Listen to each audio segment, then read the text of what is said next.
expected, the Cavaliers picked up Timothy Mozgov's $5 million option for next season on Tuesday. Meanwhile, there's still been no decision from Kevin Love or J.R. Smith as to whether or not they will opt out. LeBron can opt out, and he has until next week to do so. But clearly the relationship between LeBron and David Blatt is not strong, to say the least. So, George, I'll start with you again. What does LeBron need to win a championship with the Cavs next season? Well, I think most importantly, he needs health. Yeah. Kyrie, obviously, Kevin Love's health status was, we saw what it was during the postseason. But I just think that team, it kind of reminded me of the Miami Heat in 2011, where like LeBron and the other guys were just kind of taking turns. There was really no cohesion there. LeBron felt most comfortable when he was out there with a bunch of role players who were just going to grind and play defense and shoot the ball. Now, that wasn't enough against a Warriors team that had been the best all season long, but I do think that that's really what they need. They need some cohesion. They need health. Those are the two most important factors for them. Now, I don't think they are a lock to win a championship, but they certainly can win the East, and because the East is pretty weak right now. Now, out West, look, it just depends on what the matchup is. If they get Golden State again, we'll see how that goes. San Antonio, do they have one more run in them? I think the West is more of a bigger problem, but ultimately they need health and cohesion. Well, and those things are fixable. You have cohesion if you have health. I mean, it's difficult when you have players in and out of the lineup. You don't know who's going to be healthy, when, those kind of things. That affects your chemistry, and I think you're absolutely right. So I'm saying if it ain't broke, don't fix it. And they did a very good job with the crew they had, overachieved when you think about the impact of Kyrie Irving and Kevin Love. The one thing that does concern me a little is that in the finals losses against Golden State for Cleveland, they shot 26% from the three-point line. They have got to knock down shots. Now, JR is capable. I mean, they've got some capable pieces there. But do they look to add a piece? Because LeBron's going to get into the paint. And he wants to have someone to kick it to that can knock down the outside shot. So that may be an opportunity to tweak things just a little bit. But in terms of that core group, I think they've got everything they need. Like you said, they just need to be healthy. But, China, it's funny that you said that J.R. Smith is the one person that I think that can be replaced. Because I think when crunch time came, he was the one that didn't show out as well as he could have. But everyone knows that this is the team that if they're 100% healthy, they're the team to beat.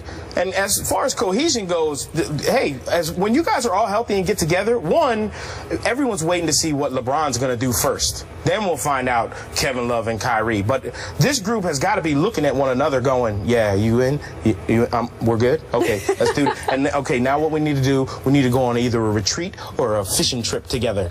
That's going to build. Well, they got to be in the clique. Like Kevin Love wasn't in the clique. Kevin Love wasn't in the Instagram pictures. And that's an issue, I think, potentially. Not the Instagram pictures, but just the fact that Kevin Love seemed like, or at least was portrayed as, an outsider of sorts. And I think that if they're going to win a championship, they need all three guys. I know that they played very well, and Tristan is going to get a big contract, and Tristan played well. You need to be diverse, dynamic in this league. You got to be able to play multiple styles to win. It's what the Golden State Warriors did. They can play big, they can play small, and they can play to almost any style. The Spurs, when they were winning championships, they did it that way.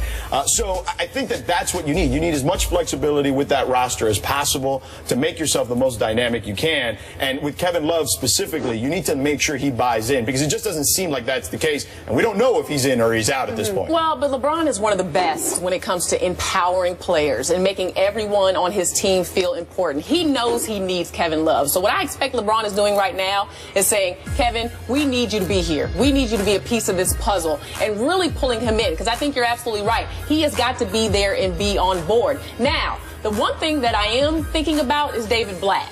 LeBron had to do so much for this team: scoring, rebounding, distributing the ball, and then in some instances he had to play coach as well. Now, are these things fixable? I think Blatt is a good guy. You know, I think obviously he did something right. Let's be real. You know, I mean, look at what the team was able to achieve. But I think he has got to go about also trying to gain some trust with LeBron and some of those guys, that some of those things that we saw happen last year hopefully won't repeat themselves, because you can lose a team like that. Right. Do you think that relationship between LeBron and Blatt can be improved? Absolutely. Okay. This is one of the things where it kind of makes me laugh a little bit that David Blatt gets thrown under the bus so much. Think about this. In business, the people at the top, they're in offices right now. Well, the people that are out doing stuff, they're on the ground. You need a general on the ground. That's LeBron. You got a general on the floor. So you might draw up whatever plan. Hey, this looks like it might work. It's going to be good. When the guy who's out there playing is going to come to the sideline and go, nah, that's not going to work in this situation, and this is why we got to change it. You got a coach that's smart enough to go, yeah, okay, well, you were out there. You know what you're doing. That can only make a relationship like that stronger when you know you have a coach that will yield to the best player in the NBA because you figure you might see some stuff that I'm not seeing. That's a smart move by But Black. you have to see your timeouts, though. You definitely have to Okay, see that part I'll give you. He just got a little excited in the moment. Here's the thing, Michael, though. He was run under the bus because, let's face it, LeBron ran him under the bus, though. Okay? But then LeBron was also the one that also stuck up for him later then, too. Well, I don't know. I mean, did he? Where? Where did he stick up for him? Where did he stick up for him? LeBron. So what you're saying is LeBron was the one that threw him under the bus and then never said anything good about Brian David Black? Windhorst, who covers the NBA here, told the story on radio where he said LeBron likes having Blatt to kick around. Okay, that was a quote, a direct quote from Brian Windhorst, our ESPN NBA insider. LeBron doesn't want a checks and balance system. LeBron went back to Cleveland because he wanted the power. Okay, he's only getting paid $20 million or whatever it is, and I know that sounds ridiculous when you say only $20 million, but he's worth a lot more. Okay, and you probably, if there were no cap, you'd probably pay him $50, to be quite honest with you, because it's not only what he does for that particular organization, whose evaluation went from like $500 million to like almost $1 billion overnight when he came over. It's what he does for the rest of that city, how he empowers the rest of that city financially. There's a lot of things that come with having LeBron on your team. So you know what? If you can't pay him, you got to give it to him in power, and that's what he wants. He is the boss. It's not Dan Gilbert who's the boss. He's the boss. It's not David Griffin who's the GM. LeBron's the GM. It's not David Blatt who's the coach. It's LeBron. And honestly, I got no problem with it. Do you think David Blatt might have a problem with that? That's up to him. Because at some point, if you're the coach, you're going to be like, look, I'm calling something here. You might want to ride the gravy train, and you can't blame him. I don't see David Blatt as a guy to go, hey, this is awesome. I just get to pick out nice suits and listen, make sure that I got my timeout. Timeout? No, I ain't got that. At the beginning of the season, he wanted to come in and run the Princeton offense, and they scrapped that thing in the preseason. LeBron was like, nah, forget that. Well, but LeBron has to also realize that he can't do it all. I mean, if you are mentally exhausted at the end of the game, I mean, you've seen the numbers, the scoring, the rebounding, the passing. You need to have someone that you at least know is not going to mess it up. You know what I mean? I mean, he can take care of, he can close the game, but in my opinion, he shouldn't have to coach during that stretch or in overtime in the finals. Like I'm not saying that David Blatt can't let him have his say. However, which is, you know, obviously what LeBron wants, but David Blatt's got to bring something to the table. And I'm not saying he does it, but he can't call that timeout.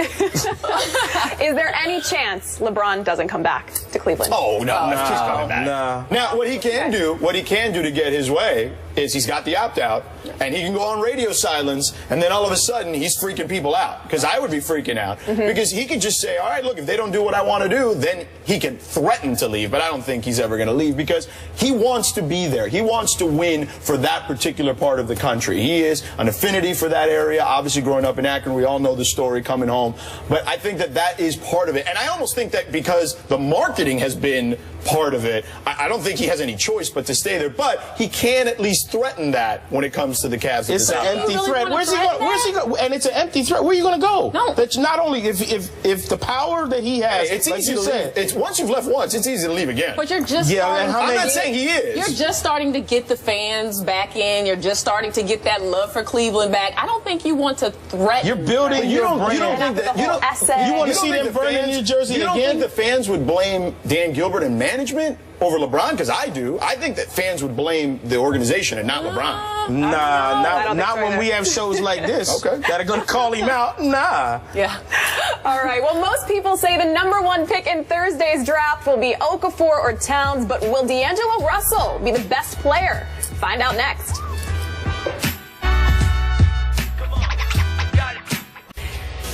Well, two sources told Benjamin Albright of 94.1 FM in Denver that the Broncos tried to trade Peyton Manning to the Texans sometime before the Denver quarterback signed his restructured deal with the team on March 4th. This report was quickly denied on Twitter by a Broncos team spokesman, saying the speculation is false and the report is inaccurate. Michael, are you buying the denial? Completely? No, only because it's a little bit ironic that as soon as this call may or may not have been made, Peyton's deal was restructured and there was a no trade clause put into there. Now it's the Texans. They don't have a quarterback, so they're probably going to call anybody. Sure. You know, now the Broncos could have just not even taken the call, because if you think about it, the Texans are calling and, hey, Denver, we want to ask you a little bit about Peyton Manning, and we were wondering if you, hello? Should we lose the connection? They're not calling. So in that sense, Denver just probably didn't even think about the idea. No, absolutely not. But could it have happened and there's been some talks? I would say there's a little smoke there. Maybe not fire, but a little bit of smoke. Sure. I agree with Michael. I think that teams have discussions in general. Right, we're seeing it right now play out in the NBA with Dwayne Wade, right? He's been a guy who's been a star there forever, and there's been some stuff that's been leaked about contracts and him not being happy and them not being happy with where they want him to come in at. So this doesn't surprise me at all. Teams have these discussions, and there was a time when Gary Kubiak was named the coach that people were wondering, is Peyton going to be the right fit? He likes to run the naked boot a lot, and that means Peyton's going to have to get out of the pocket and run out of his comfort zone. So there were a lot of questions certainly about that. There were questions as to whether John Elway wanted to move on from Peyton Manning. So all that stuff, people forget that was just a few months ago. So of course I buy the story that they at least discussed it. And what are they going to do? Are they not going to deny it? They're supposed to deny it in that situation, because I'm guaranteeing that Peyton wasn't a part of that particular process. Yeah, I think you don't discuss Peyton Manning at all. That's my take on it. I believe the Denver Broncos. I mean, this is Peyton Manning. You off the top, you say, listen, we can't talk about him. I'll give you anything else you want, but not Peyton Manning. Why would they have that discussion? I don't understand. Denver is in a lose-lose situation there. Why would you give up Peyton Manning? Because you have to listen to everything that people are going to offer. But if you already Even know, when it comes to Peyton Manning, hey, what are you throwing on the table? Yeah, what does it hurt to listen? Hey, exactly. Just because I go to a steak restaurant doesn't mean I'm going to get steak. I might have chicken, but show me the prime. What does a prime rib look like? Right. Let me see what the ribeye is. Show me a little. Okay, I'm not going to do it, but thank you for showing me. Maybe you go surfing. Now the next time is, you know what, I'm gonna have some chicken. Look at that ribeye. You know what? Yeah, I will take the ribeye. Why not?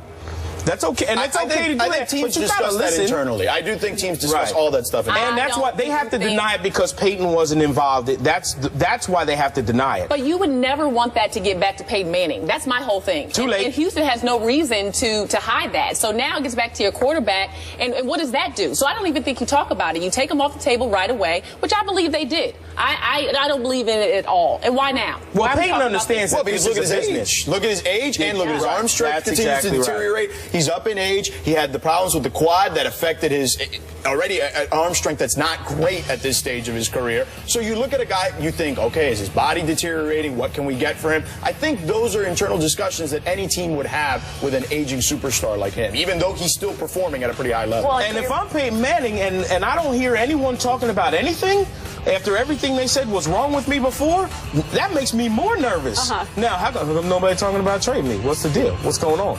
Like, that means that something's going on behind my back. Sure. Well, to your point, George, he's 39 now. How much does Peyton really have left in the tank? Maybe another year or two. Yeah. I mean, that's what you're looking at. So if you're the Broncos, you're weighing it out, seeing, okay, what could we get for him? Is it worth it potentially to move him? What would the backlash be? All that stuff is factored in. Again, those are discussions that are had internally that usually don't include the player, especially in that sport. Football is the most cutthroat of all the sports. Yeah. Which is why he had the no trade clause put in when he After did his restructured deal. And I agree with you, another year or so, but gosh, it's hard for me to bet against Peyton Manning, because I hear you. Just when you think he's ran out of gas, he comes up with a punch. Yep, proves you wrong. It's hard for me. Well, meanwhile, Rob Gronkowski says he hasn't spent a cent of his contract with the Patriots. We'll talk Gronk as part of our NFL Quick Takes when we come back. Yeah.